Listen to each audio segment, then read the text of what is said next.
Well, good evening. We are glad for you to join us this evening as we are picking up our auditorium class that we are in at Pepper Road. We've been studying the period of time from Judah alone after the divided kingdom, after the northern kingdom was taken away into captivity, all the way to the period of silence. And so we are near the end or nearing the point of the period of silence. We have a couple more stories to tell before we get to that point. And so we're going to be picking up this evening in the book of Nehemiah. We've got three of our members here with us this evening.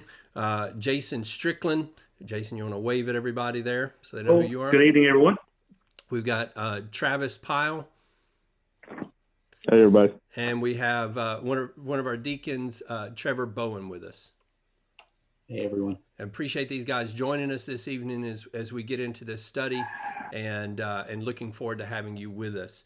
If you want to join in with the conversation, we welcome your comments on our YouTube stream.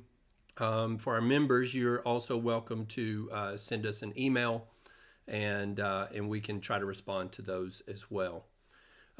Before we get into the book of Nehemiah, I just kind of want to bring everyone up to speed because I know some of you haven't been in our auditorium class. Of course, if you're not a member at Pepper Road, you certainly haven't. But even some of our members have been in other Bible classes, and so kind of let you know where we're at right now. So this is a timeline that we've been using, and as we began our study, we began back here during the Assyrian Empire. And the Assyrian Empire is the one who took Israel away into captivity. And that was during the time of Hezekiah. A little bit later, Hezekiah's grandson Josiah comes to the throne, and that's where this timeline picks up. And he is the last good king of the southern kingdom.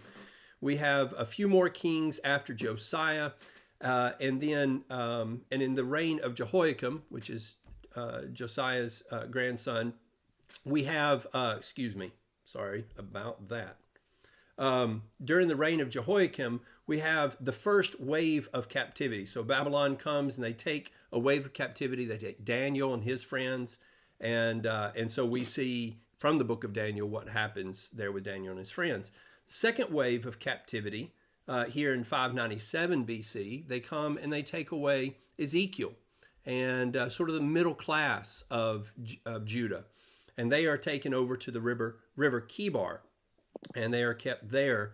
And we read about that, of course, in the book of Ezekiel. And then finally, in around 586 BC, Babylon comes and they destroy Jerusalem. And we read about that in a couple of places, but of course, Jeremiah is still there in the land when they come and destroy Jerusalem. Beginning back at the first wave of captivity, there's a timeline that starts that Jeremiah gives us. And that timeline is 70 years. The people will be captive for 70 years. And so we move forward for 70 years. And at the end of that 70 years is the end of the Babylonian Empire. The Medo-Persian Empire is the one that comes to power next. The Medo-Persian Empire. And we're told about that also in the book of Daniel. Daniel survives that entire period of captivity. And towards the end of his life, the Medo-Persians come in, and there's a decree made by the king Cyrus to go home and rebuild. That would be the first wave. We have three waves of captivity going into captivity. And then we have three waves coming out of captivity. The first wave coming out of captivity is recorded for us by Ezra. And so as we begin reading the first few chapters of Ezra, we see Zerubbabel and Jeshua leading a number of people back to go and rebuild the temple. They start in on that project and they complete the foundation, but then work stops. And after work stops, it stops for quite a while. And we have a couple of prophets who come and motivate the people to get started rebuilding again. And that is Haggai and Zechariah. And we've already looked at those prophets in our Bible class. And so Haggai and Zechariah motivate the people to get started again, rebuilding. And so in 516 BC, the temple is rebuilt. And so that's kind of the end of the first wave of the return, we might say. The second wave of return comes after the book of Esther. So Esther falls in between that first and second wave of return. And we studied about her in our last Bible class, or Bible class before last.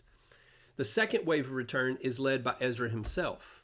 He tells us about the first wave of return, which comes about, let's see, that is about 80 years. No, let's see, 50, 60, 70. Yeah, about 70 to 80 years before Ezra is when that first return starts. And so he tells us about that kind of as a historical narrative. And then about halfway through the book, he says, this is the return that I led. His return came back to restore the worship. So the first wave is to come back and rebuild the temple. Ezra comes back to restore the worship of the people. And then finally, we come to Nehemiah, who we are looking at tonight. And in his return, he comes back to rebuild the walls. And we're going to see how he goes about that. We're going to see what all is involved in that. It's a very inspiring story, a lot of encouragement in the book of Nehemiah.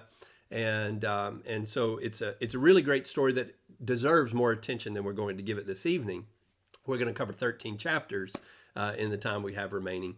And so obviously that won't be a comprehensive study, but we'll try to get a good sense of what happens and what goes on during that period.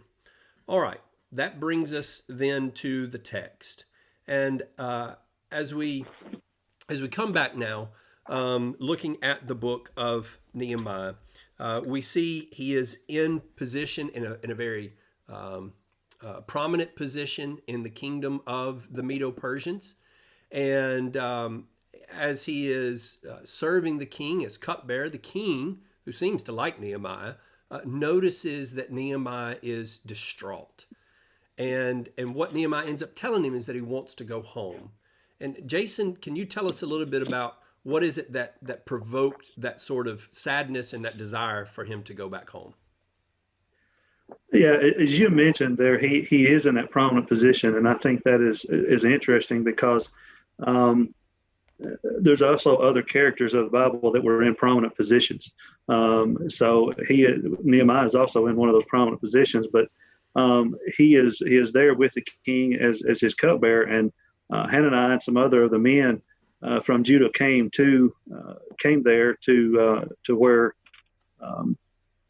Nehemiah was in Susa, and Nehemiah asked them concerning of the conditions there back in Jerusalem and of the Jews there, and the answer, as you already alluded to, it devastated Nehemiah. They told him that the ones that were there were in great distress, and that the walls and the gates were still in disrepair. Obviously, it seems that they had still laid in disrepair from the time of Nebuchadnezzar and Nebuzaradan, when they tore the walls down that we see from 2 Kings 25 and from Jeremiah 52. And so they still lay in ruins, and it bothers him so much. You can see from chapter 1, starting in verse 4, it says that he wept and mourned for days and fasted, and he prayed before God. And I think from that example, that's something we can surely take from Nehemiah. It is trying to pull it back up on YouTube, so give us just a moment here.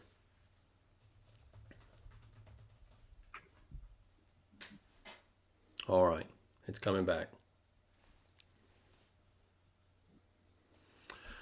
All right, sorry about that. The internet connection went down where we're broadcasting at, so I know you lost a little bit of that, but I'm going to give Jason just a moment to kind of tie in what all he was saying there about the motivations of Nehemiah. So back to you, Jason. I said, I'm not exactly sure where you lost me, but the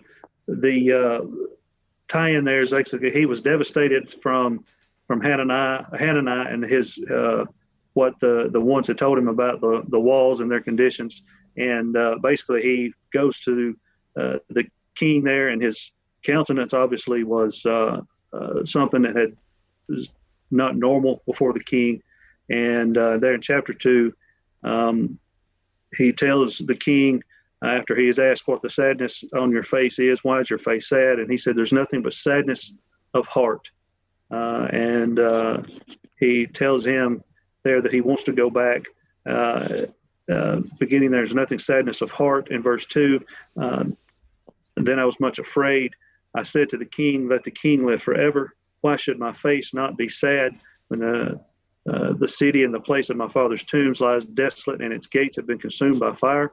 Then the king said to me, what would you request? So I prayed to the God of heaven. Again, this is Nehemiah praying to God. Even in this quick moment of a request, he offers a prayer. And he said to the king, if it please the king, and your servant has found favor before you, send me to Judah and to the city of my father's tombs, that I may rebuild it. Yeah. Yeah. So the word comes from the city. The city is still in ruins, and as you pointed out, all the way back from the destruction, 140 years that the walls have been lying in ruins, and it is devastating. The king responds very favorably. It's interesting. I think we see a pattern in each of the returns. It's not just that the people are allowed to go, but they are given really enthusiastic blessings from each of the leaders, whether it's all the way back with Cyrus, or as we move forward with Ezra, and now with Nehemiah. In each case, I think we see God's providence really, in sort of as the Proverbs points out, guiding that river, that stream of the heart of the kings, and putting them on Israel's side, Judah's side, to continue the work that God wants them to be doing. So Nehemiah is able to leave the king's presence there and to go back to his homeland. And it seems like when he gets there, there's no governor. And so he takes up that role. He as we'll see continuing throughout the story, he takes up the role of governor. And when he arrives there, Trevor, what is what's his first order of business? Well, a little bit of time passes, and I think that's interesting. It talks about him staying there for 3 days, and then he gets up in the middle of the night and taking hardly anybody with him, just a few men, and only just this one horse or a donkey that he's riding on. Maybe it's a camel, but a beast with him. And he goes and he surveys the walls. So he wants to see the damage that's done and what is the state of the walls. And we're told that there's places where it's broken down so bad that there's not even room for him to ride his horse through, that he has to get off and work his way through and around the wall to get up to a position where he can see how much damage there is and what is the condition of the walls. And when he does this, nobody really knows exactly why he's there yet. He hasn't disclosed to anybody what his intentions are. And once he goes and then he surveys the walls, then he tells the leaders and the priest and all the elders that, look, here, I'll just read here from chapter 2. He says to them in 2:17, you see the distress that we are in, how Jerusalem lies in waste, and its gates are burned with fire. Come and let us build the wall of Jerusalem, that we may no longer be a reproach. And I told them of the hand of my God, which had been good upon me, and also the king's words that he had spoken to me. So they said, let us rise up and build. Then they set their hands to this good work.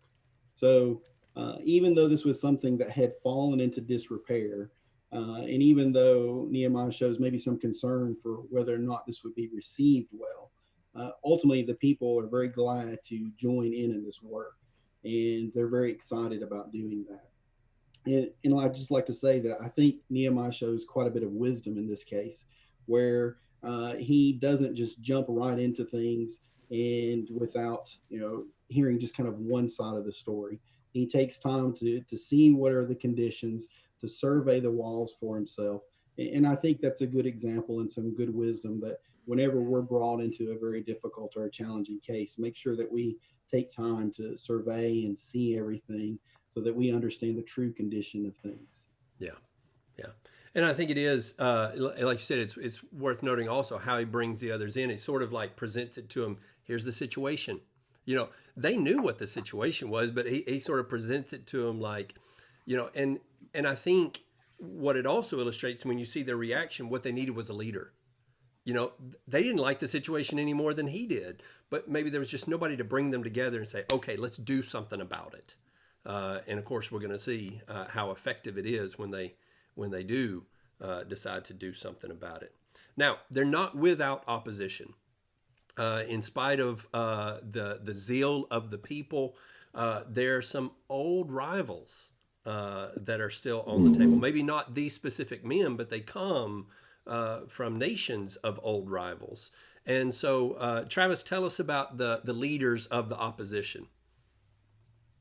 Yeah, sure. So as we see a little bit of the introduction of Sanballat and the Horonite and Tobiah, the servant, there in verse 10 of chapter 2, we get just a brush of their character right there, that when they heard about Nehemiah's plans, right, it grieved them exceedingly that there was come a man to seek the welfare of the children of Israel. So we already start to see the character of those men. And then in verse 19, we get a little bit more picture of those leaders of the opposition: Sanballat, again, the Horonite or the Moabite, Tobiah the Ammonite, and Geshem the Arabian. Later on, Geshem's name, is Gashmu. It's mentioned as Gashmu. So Sanballat was in a place of authority in Samaria. And we see a connection there later on that with the Jews, that one of Sanballat's daughters actually marries a grandson, Eliashib, who is a high priest. And we see what happens to that individual later on in the story. Now, Tobiah the Ammonite could, possibly a high-ranking official. He's called here a servant, and it's really, as we see the story play out, it's ironic after all of his vain attempts, of trying to stop the rebuild, that he finds himself in a nice spot, a nice condition there in the house of God until Nehemiah comes back and deals with that situation. And then Geshem the Arabian, possibly a chief of the Arabs somewhere south of the Palestine region there. And just a little bit more into the names, doing a little bit of research of Geshem, that meaning of rainstorm, Tobiah, goodness of Jehovah, and Sanballat, it was mentioned that it was sin has begotten. So interesting history behind those names as well. Yeah. Between these leaders of the opposition that we have here of Nehemiah. Yeah, and one of the things about they're all competitors. Samaria does not want Judah come. It's even possible. You mentioned it, a high-ranking official there with Sanballat. It's possible, being the governor of Samaria, that he had, without leadership in Judah, taken, we're not told, but had taken over sort of leadership, default leadership maybe. But at any rate, I think Nehemiah coming in, none of these people want the welfare of Judah, and just as you pointed out there, as it specifically mentions. The Amorites had always lived, they had been pushed out to the outskirts, more to the deserts, from the sort of lush land there on the other side of the Jordan that they had inhabited. And with Judah gone, you see, they're able to take advantage of that absence. Samaria's taking advantage of that absence. These Arabian tribes taking advantage of that absence. So they're looking at competition here. And they want to stop that at all costs. What are some of the things that they did, Trevor, to try to get in the way of the efforts? Well, I think as Travis mentioned earlier, I think maybe you said this as well, is that one of the first things they go to do is just trying to discourage them through saying this is something that they can't do. They can't succeed at this. Are you trying to rebel against the king? So, planting some doubt associated with that. And then just using, the tools of scoffing and scorn. And I couldn't help but think of John 3:20, where he talks about that everyone who loves the light comes to the light, and their deeds may be seen and may be manifest. When people have struggles or questions, or there's some kind of issue, there is no reluctance to bring things out into the light where they can be seen, to see the truth and deal with it.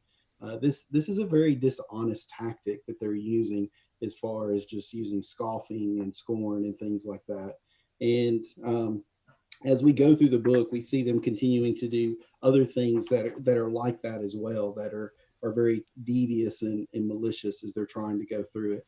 So eventually, they build up to the point where they organize some of the Arabs and some of the Ammonites and even some of the Ashdodites. So I would assume that's either people that moved back into that land of the Philistines or maybe some remnant of the Philistines there. But they organize those people and they get ready to attack them while they're trying to rebuild. And so, as the book progresses, we see several just little vague, not vague, but very brief allusions to the fact that there are things that are continuing to go on, multiple letters that are being passed to Nehemiah that are either threatening or that they're maybe using innuendo to try to accuse him of things, or multiple times they try to lure him out into the city or into the wilderness where he'll be vulnerable and they can kill him. Another time they try to lure him into the temple where he was not allowed to go, and then that would be something they could accuse him of sin. And so they're constantly using different things like that. The other thing that's interesting to me about that is Paul mentions to Timothy, or excuse me, to Titus, about having good behavior such that the people who reproach you are ashamed. They have nothing evil to say against you. And that's one of the things I think you see about Nehemiah is they cannot make any of these accusations stick to him because of his character. But we'll talk more about that. But that's some of the things that they're using to try to get at him, various accusations, as well as some very subtle things, but also direct violence and attacks as well. Yeah, and that's really something that's new. Up to this point, we've seen opposition. We saw it with Zerubbabel and Jeshua, but the opposition was political. It was intrigue. Here, they're willing to actually get weapons out, willing to actually make threats of taking life. And so it goes further. What's interesting, though, is where mere intrigue worked the first time, even going all the way to violence doesn't work this time. And so Nehemiah is just much more determined, I think, than previous leaders at this point. Well, the people organized, and Jason, tell us a little bit about the organization when they got together to build the organization, and then how long it took. What do we see there? Well, we see, as Trevor's already mentioned, they had a mind to work. They already said, "Let us arise and build." They got to it. They put their hands to good work back in chapter 2. So the way they went about that is they divided the wall and the gates into sections, and by families. Each family had a section of wall that they were, or a gate that they were to work on, and they all worked together at the same time, and they did this in a vigorous way. They worked together very hard, and it's interesting to me. You think of it sometimes as you read through this, and as you read through chapter 3, and it lays out each family and their work. You kind of have sometimes I think that they're working. This group is working, and this group is working, but everybody's working side by side at the same time, all at the same time. And so, if you think of it, sometimes you forget, or at least I do, that they're actually. All this is going on all at the same time, and all of these people are all working together really, really hard and vigorously all at the same time. But I think an interesting fact is brought out in verse 5 when it talks about the Tekoites, when he talks about the nobles to the Tekoites did not support or put their necks to the work of their masters. For whatever reason there, I think it's obviously brought out to talk about these Tekoites, or the nobles of these Tekoites, because obviously they didn't feel like they needed to work or were too good to do this work. So they're called out here for whatever reason. All these other people are mentioned through chapter 3 for all the work that they're doing, but these are called out here to say that they weren't. And for whatever reason, it's here. But I think it's interesting that they were called out there for that. But whatever reason they are, what greater work could they have been doing that they weren't? But they were called out there. But again, we see in chapter 4, verse 6, already mentioned, they had a mind or heart to do that work, and they did it very well and very hard. And some even had double portions of the wall that they fixed. They weren't just a single section; they had more sections that they repaired than just the one that they were given. They even worked to the point, as already talked about, being against the oppositions and against their enemies. They worked some with a weapon in one hand and carrying loads in the other. And looking out for their enemies. So there were different things that they faced. They were to the point they were going to get this done.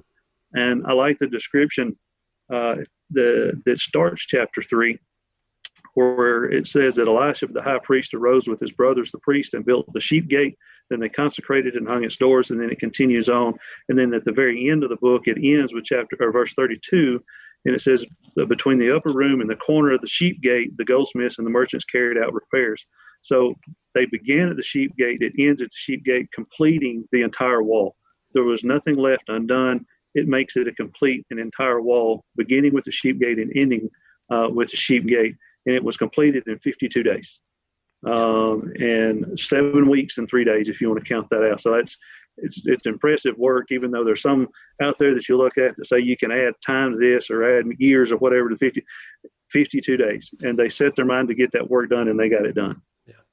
Yeah. And they did it, as you pointed out, while fending off attacks, while fending off enemies. Takeaways. One of the takeaways that I have from this section is the names being listed out.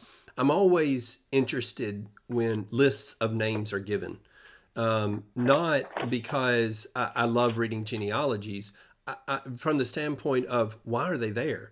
Why is God listing out names for us? And one of the things that strikes me in this case is these names being recorded, both for honor and dishonor. As Jason pointed out. And can you imagine, I know when my family, when we research and do genealogies, we pore over all sorts of documents. And there are certain documents, when you find a relative's name on those documents, it's a very exciting thing. And you say, my ancestor had a part in what, name the event. And sometimes it's just exciting to see their names on the rolls, whatever they are. But can you imagine in generations to come, the families of these people being able to open up this record and say, my family built that part of the wall? That would be a great honor to that family. Can you imagine the lineage of the Tekoites that he mentioned, looking back and going, let's not bring that up. And so for honor and dishonor, it allows people to look back and say this is a family legacy, and so I appreciate that God sets that there for people to look back and to appreciate, and even though I'm not connected personally to those people, I want to appreciate that they were and what that means about us leaving a legacy. Let me go to Trevor and then Travis. Trevor, I said Trevor and Travis. I think that's what I said. Anyway. Trevor, what are some takeaways you take from this section of the rebuilding? What do you notice? Well, just adding on to what you were just saying, another thing that I think that you get from the fact that he calls out these names, both for honor and for dishonor, is that emphasizes how important it is to be involved in this work and how much it means to God that people be involved and how much he looks down on it when people are not involved. And the other thing that kind of strikes me is a lot of times we make excuses as to why we can't do the work. Like maybe we're not the right person. We don't have the right skills. We don't have the right training, the right lineage. And when you go through this list, I think it breaks down all of those excuses. I think you even see one family that has nothing but daughters. There's no strong young men who are there to do all this hard work. He's there with his daughters, and they're doing their part as well. Yeah. So I think there's something that all of us can do. Yeah, exactly. Yeah, you can identify with that, right? Yeah, that's right. Yep. So I think those are good lessons. Yeah. Trevor, Travis, what about you? Yeah, absolutely. So I see the leadership here. I see the leadership in Nehemiah, the great spiritual and physical. He was ready to go to battle, spiritually and physically, in this situation. So spiritually, he was praying. We understand that from the previous verses and previous chapters that he was constantly in prayer with God. And then also, he wasn't naive to think that there was that opposition around that was ready to destroy them physically, and he was prepared to go to battle. Not only that, but he brought people along with him. So as a leader, it's just not him dictating and saying this is the way it's going to be, but he got those people on board to get the job done, and they got it done in a quick amount of time, 52 days, as was pointed out. So really the encouragement of the people and the encouragement as Nehemiah as a leader. Yeah, very good. One more thing that I just bring out there that I think is, and Jason alluded to it, is the idea of building tools in one hand and weapons in the other. The idea that they didn't set down the work to fight the fight, and they didn't just not worry about the fight in order to do the work, building and fighting off enemies at the same time. Now, having said that, the other thing to note is that when enemies concentrated on one area, there was sort of a call to swarm. So there is a time where, okay, in this moment, not as a general rule, but in this moment, we're going to swarm to where the fight is, and then we're going to go right back to work.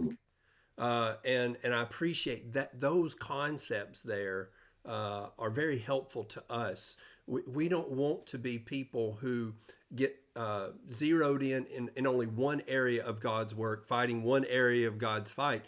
There are times when there's emergencies, spiritual emergencies, but there's a work that we get back to. There's work in building in the kingdom that must always be the thing that we come back to again and again and again. Whatever may take us away for that for a moment, we come back to that. So anyway, I just love that part of the story. I love the lessons we can learn about leadership, about everybody being involved. It's really encouraging story. Well, it's not without discouragements. Just as Ezra came and he found people who were not completely committed, there are indicators all throughout this book that people wax and wane in their resolve and in their commitment. And so what problems, other than the threats from the Jews' enemies that we've already talked about,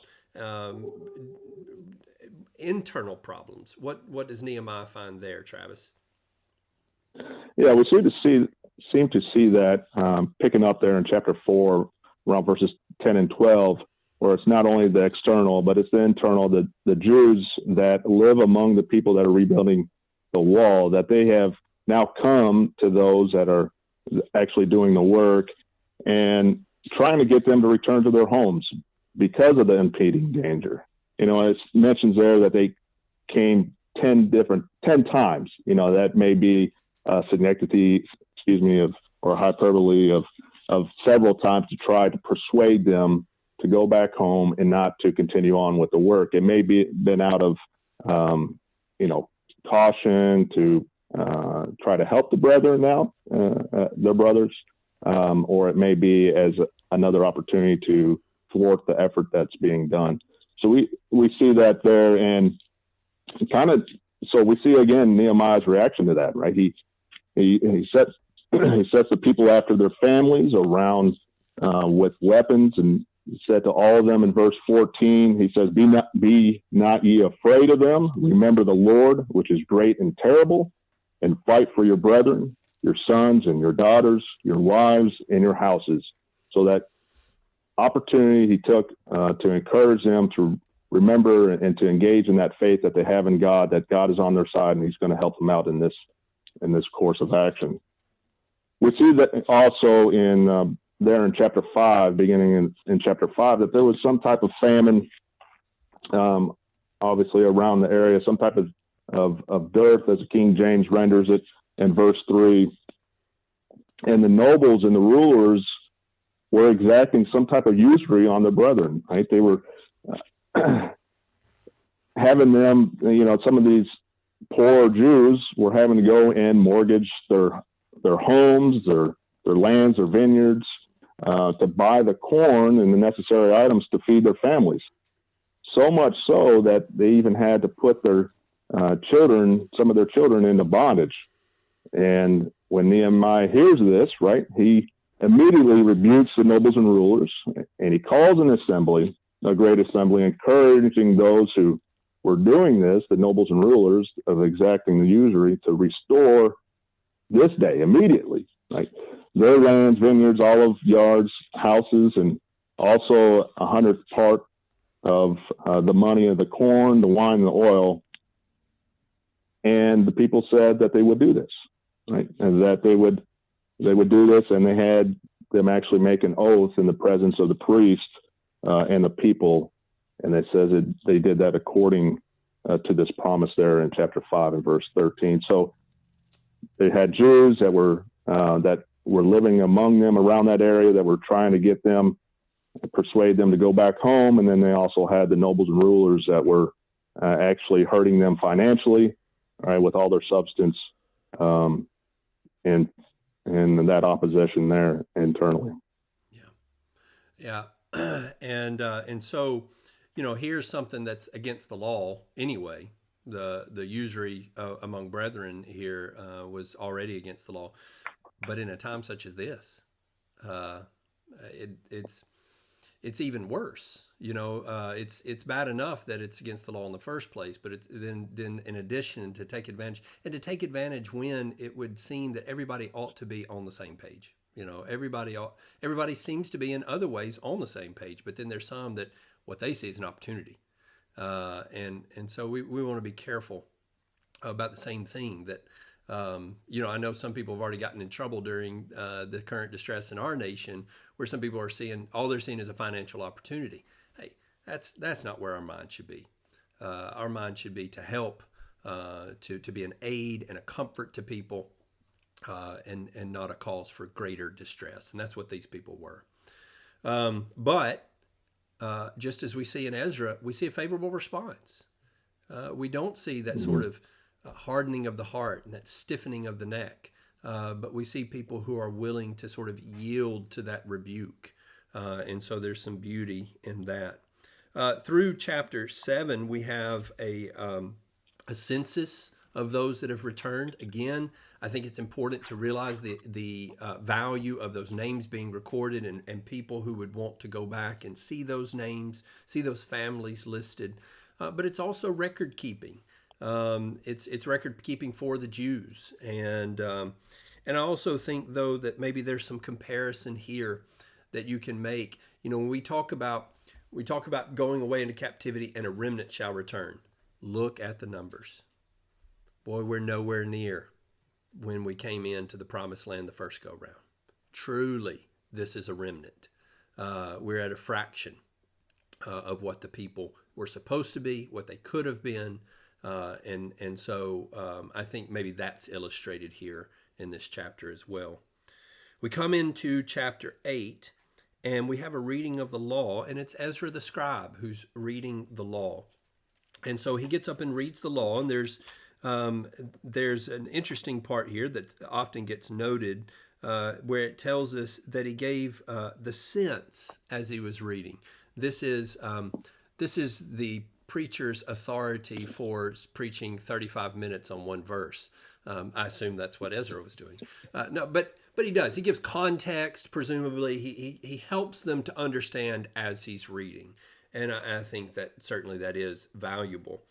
But nevertheless, he reads the law, and what is the response of the people? How long does it take them to read the law, and how do they respond? And go into that a little bit there for us, Jason. Well, you said there, we're in chapter 8, and they tell Ezra to bring out the law, or the book of the law there, and he begins to read from it. It says that he read from it from morning until midday, and he's standing at a wooden podium that they have there at what the group is assembled there, and they've sat down in the area of the water gate. And when Ezra standing in front of the group, he opens the book of the law there in front of the people. It says that Ezra, the people stand up when he opens the law. And then he says, Ezra blessed the Lord, and the people said, Amen, Amen. And they lifted up their hands and they bowed low before to their faces to the ground, and they worshiped the Lord. So they show a reverence there to the reading of the law. As you've already mentioned, as he's reading the law here, he and the other priests explained the law to the people. At some point in this reading of the first day that he's reading here, the people apparently begin to weep and be upset because of the reading of the law. And in verse 9, Nehemiah, the Ezra, and the other Levites start to tell them that this day is holy to the Lord your God. Do not mourn and do not weep. The Levites explain to them again that this day is holy, and do not be grieved, and to tell them to go and to eat and to drink and to celebrate. So the people depart and they go and they do that, and they come back a second day, and Ezra begins to read on the second day.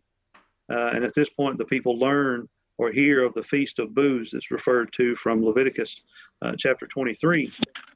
And they make his proclamation, and they go out and they gather the supplies to make these booths that they were going to live in, and then continue on for 8 days or 7 days. And Ezra reads from the law for 7 days. And on the 8th day, they hold a solemn assembly, again, according to what was referred from Leviticus 23, referred to in the law. They hold that solemn assembly again on the 8th day. So they read the law for 7 days, and on the 8th day, they hold their assembly. And in chapter 9, the people come together and they have fasting sackcloth, and they have dirt on their heads, and they are separated from all foreigners, and they begin to confess their sins. And it says in verse 3 of chapter 9 that they stood in their place. They read from the book of the law of the Lord their God for a fourth of the day, and for another fourth they confessed, and they worshiped the Lord their God. So they're here and they're confessing their sins before the Lord. And then the rest of the chapter 9, the Levites stood up and offered a powerful prayer before the Lord. We can't take time to read all of these verses through the end of chapter 9, but I encourage everybody here that's watching, and anybody, to read through these verses and to what is said here. This prayer covers the history of the children of Israel from Abraham all the way up, and it shows the greatness of God. It shows the compassion of God and his willingness to repeatedly listen to their outcries and repeatedly listen to them. And they recite this prayer, and at the end of that, they have a document or a covenant that they have drawn up. And in verse 38 says, because all of this, and it basically because of our past sins, because everything that we've done and the punishment that we received, all that we've been through to prevent a recurrence of these things and similar conduct, the similar afflictions, to prevent all this that we've done, because of all this, we have this covenant that we're going to sign, that we're going to seal. And they do that. They seal it, and they seal it with the names of the leaders and the priests, beginning with Nehemiah, the governor. And then chapter 10 takes in with all those names of the ones who have sealed this document, with listing the sins there and the laws there. Yeah. And so we got another list of names of people who are, bearing witness that we will hold to this covenant. I get a little bit of a reminder of Josiah, when the law was found and read to him, and his sort of horror at realizing how far away they were from the law. And I don't know what all's going. It's not exactly the same situation. I don't think the law's been lost. I do wonder if there's some, a little bit of a similar situation with Zerubbabel and Jeshua, who came in and started a work, but then later prophets came and reinvigorated them to continue that work. Maybe Ezra, the same thing. He started, he began to set things back in order, and maybe that wanes a little bit. And here comes Nehemiah, and there's a reinvigoration with the building of the wall. And Ezra's involved in this work, where they step back to that work of let's be serious and let's go all the way, and not just stop at getting the most egregious offenses taken care of, but go all the way to set things back in place. And so, as they make that covenant, they make that commitment, they sign their names to. Mhm. Travis, what are some of the specific things that they commit to refraining from? Yeah, and I think that's a very important point that you just pointed out, right? Is that they entered into an oath and a covenant with God to walk in his laws, to observe and do his commandments, his judgments, and his statutes. And there, in chapter 10, there, beginning in verse 28 and following it, it talks about some of those specific things. And in verse 30, specifically, not to allow the mixed marriages of other nations, right, with other nations. Verse 31, to keep the Sabbath holy, not to buy anything from the people of the land on any holy day, and leave that seventh year and exact of every gift, every debt during that time. Make those ordinances to give a third part of the shekel for the service of the house of our God. And we see more of that towards the service of the house of God, that it may not be diminished and that it may be continually built up. Casting those lots among the priests, the Levites, and the people for the wood offering to bring into the house of God at the appointed times year by year. Verse 35 through 37, bringing those first fruits of the ground, the fruit of all the trees, the firstborn of the sons, the cattle, the herds, and the flocks, of the dough, of the wine, the oil, and the tithes of our ground unto the Levites to have the tithes. And then finally in verses 38 and 39, that the priest, the son of Aaron, shall be with the Levites, and the Levites shall bring up the tithes unto the treasure house. And at the end of verse 39 says, we will not forsake the house of our God. So those promises there sealed by the covenant that they made with God at this time. Yeah, and so they spell out just these several things, specific things. And I don't think this means that they didn't keep the whole law, but it's just maybe these were some particular things where they had specifically fallen out, whether it be the Sabbath, certainly in the maintaining of the house of God and so forth. This had been an issue. Incidentally, one of the things that I've pointed out during the return, idolatry is not mentioned, and I don't say that to suggest that idolatry was a problem. They weren't willing to get rid of it. I say that to suggest I think it wasn't a problem. In the return, we do not see the return of idolatry. What we do see is a consistent sort of chopping at the root of that tree. Maybe things that would lead to idolatry, for instance, the marrying of foreign wives. Those things are continually attacked at the root and say, let's not even go there. Let's deal with this at the front end. And so I think that's worth noting, is that the sins are not the same sins that were at the end of the period of Judah going into captivity, but they're sins that maybe are at an earlier stage. They're still sins.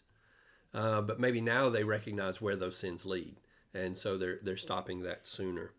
Well, as is often the case, sometimes resolves don't last, and so what does that look like, Trevor? What laws did they end up violating, and what did Nehemiah do in response to that? Well, there's multiple different ones, but two of the ones that jump out are the ones that they had just been dealing with just previously in chapter 10 about the marrying the pagan women, and then customs associated with like the Sabbath.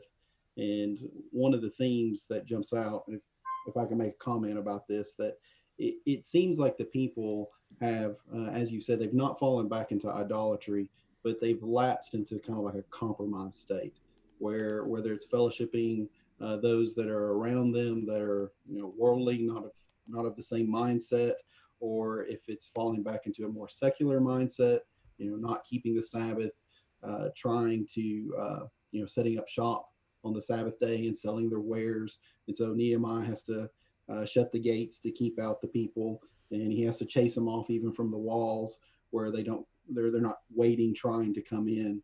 But it's amazing that they go back to marrying the foreign women and the foreign people. In chapter 13, verse 23, he says, "In those days I also saw Jews who had married women of Ashdod, Ammon, and Moab, and half of their children spoke the language of Ashdod and could not speak the language of Judah." So these are people who've lost their heritage. They've lost their uniqueness, their holiness, and their recognition as being the people of God. But they spoke according to the language of one or the other people. And at least in the New King James reading of Nehemiah's reaction is very powerful. It says, "So I contended with them and cursed them, struck some of them, and pulled out their hair, and made them swear by God, saying, You shall not give your daughters as wives to their sons, nor take their daughters for your sons of yourselves." And then he reminds them of Solomon and his wisdom, and yet he sinned in this way. And then he says in verse 27, "Should we then hear of your doing all this great evil, transgressing against our God by marrying pagan women?" And I think one of the summary verses to your point is he talks about in verse 28, driving these people out. And then this is some of the people that they've been struggling with. Part of the reason they were so ingrained in the people is because they had married their way into the Jews. And so he drives them out in verse 28, Sanballat the Horonite. And then he says in verse 30, "Thus I cleanse them of everything pagan." And that seems to be kind of the theme of these last few chapters, is Nehemiah's incredible diligence to not say, "Well, hey, we've done a pretty good job. This is good enough. We didn't accomplish everything we wanted, but this is pretty good." He's going to the last mile, to the very end, to make sure that he's cleansing them of everything pagan and restoring not just the nation, but the spiritual purity and drive of these people, that they understand how special they are and the responsibility they bear as a consequence of that.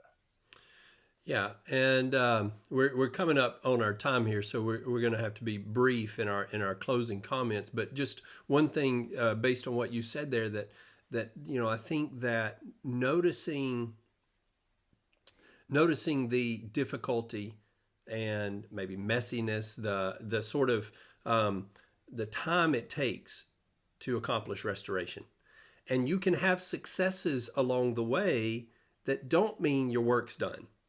It's a grand success when they get the walls built. And that's an encouraging part. In fact, it's the part we most remember about Nehemiah. Generally speaking, that's what we're referring to, the building of the walls.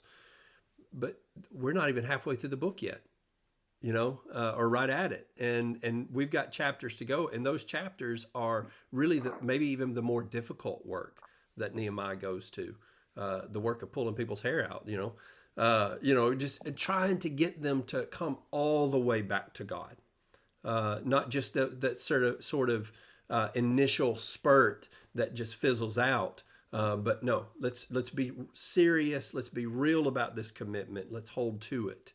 Some other takeaways. I'll start with Jason, and then we'll go to Travis. Takeaways that I've got quickly.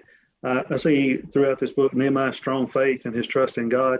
And no matter what hardship he faced, no matter the mocking or ridicule in the building of the wall, no matter facing of the people and stuff, just as Trevor was talking about, is always strong faith and his trust in God. And I think that faith is tremendously shown through his prayers to God in the first few chapters we've already talked about. His willingness to offer those prayers to God. And I think that's a strong, tremendous example for us, especially in the times that we're facing right now, to not lose our faith. I think this time we're facing right now can be a test on our faith. And we have to offer our prayers and get a stronger faith in God. And then lastly, is God's law doesn't change.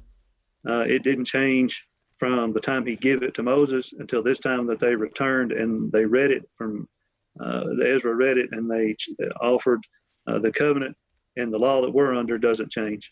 We're under a new covenant, and that law doesn't change no matter what happens, no matter things that happen to us, no matter what people they try to twist it or things they try to do, it doesn't change. God's law doesn't change, and what we're under now doesn't change. Yeah, absolutely. Travis? Yeah, a few takeaways as well. To add to what Jason was saying a little bit more is with Nehemiah, he saw a need. He saw a need among his brethren. He heard that need, and then he went and saw that, and he took action. He wasn't complacent about it. He didn't sit back, but he was proactive.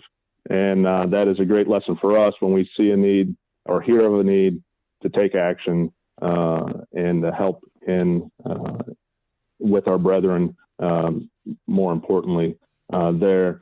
The wisdom that's displayed, secondly, the wisdom that is displayed by Nehemiah avoiding to go into battle. He saw, he foresaw what was potentially going to take place there, and he had the wisdom not to go into the plains.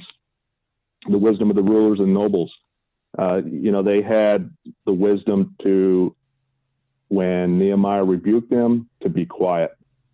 And then when he spoke, to do what was recommended, and they did it, to have that wisdom there. And the Jews to follow the commandments of the Lord, the wisdom that they had there. Great encouragement from this book. Certainly, the Jews rebuilding the wall, even at the threat that they have internally and externally, that people had a mind to work, and they were diligent in that work. And in chapter 8, we see that they had respect for God's word when Ezra read it to them, and they were attentive to that. And that is certainly encouraging for us today, and really appreciate the opportunity to study this book. Yeah. Trevor, any final thoughts from you? Yeah, sure. I think as Travis and Jason said, this fantastic book. Nehemiah is a tremendous character. One of the things that to me stands out is his tremendous love for the people and for God.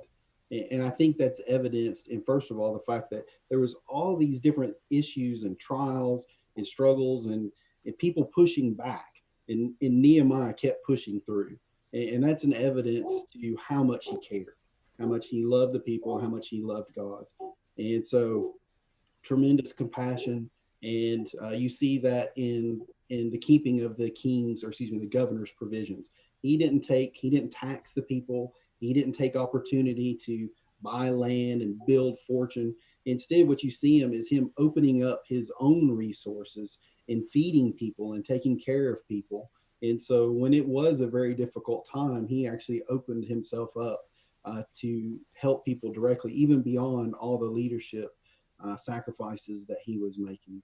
And then just quick miscellaneous comment about, I love the picture of the people with both the tool in one hand, working in one, and then the sword or the spear in the other. And one of the things that's interesting to me is because they were prepared and because they were very proactive in following Nehemiah's leadership, as Travis pointed out, then actually the attack never came. Yeah. And so I think that's a good lesson for us, that if we're real about the challenges that are in front of us, and if we take appropriate actions, not saying that the attacks won't come, but oftentimes the attacks do not come or at the same severity if we prepare ourselves. And even if they do come, then we're prepared. Yeah. And we can rally, as you said. That's right. That's right. Yeah, well, listen, I really appreciate you guys joining me. It's been a good study, and I hope it's been helpful to everybody listening in. We did have one comment I wanted to bring up. Rachel Neely brought up the difference in language, and in fact, this is in Nehemiah chapter 8 when Ezra gave the sense. It says in the New American Standard he translated. The definition there gives explaining. But one of the things that was brought up there at the end is the people are speaking different language, and one of the things, they may have forgotten the language of their people and needed Ezra to put it back into a language that they could understand. Now, having said all that, I'm going to hold to this as my authority to expound on verses when I want to, but I do think that that's probably part of that, is that the explaining involves that they've lost connection And so I appreciate Rachel bringing that up. But at any rate, very encouraging book, encouraging study. I appreciate you guys being here with us again. For everybody watching, Sunday afternoon, and I'll be posting times soon, probably around 2:00. We'll have a study on Malachi. So that'll be our last story before we go into that period of silence. We study that period of silence. We're not going to a period of silence, but we'll be studying that period of silence. So we invite you to join us back for those studies coming up. One more thing to mention is starting next week, we'll be beginning a study of the book of Isaiah. And Trevor's going to be leading us in that study. We're going to have, as long as the quarantine goes on, we're going to continue to have studies like this, and he'll be leading those starting next week. And so we encourage you to join us for that as well. Well, I appreciate it, guys, and hope everybody will join us for our next study, and we will see you then. Thanks, Stephen. Thank you. Thank you. Have a good night. Hey, Thanks. all right. Have a good night, everybody. All right.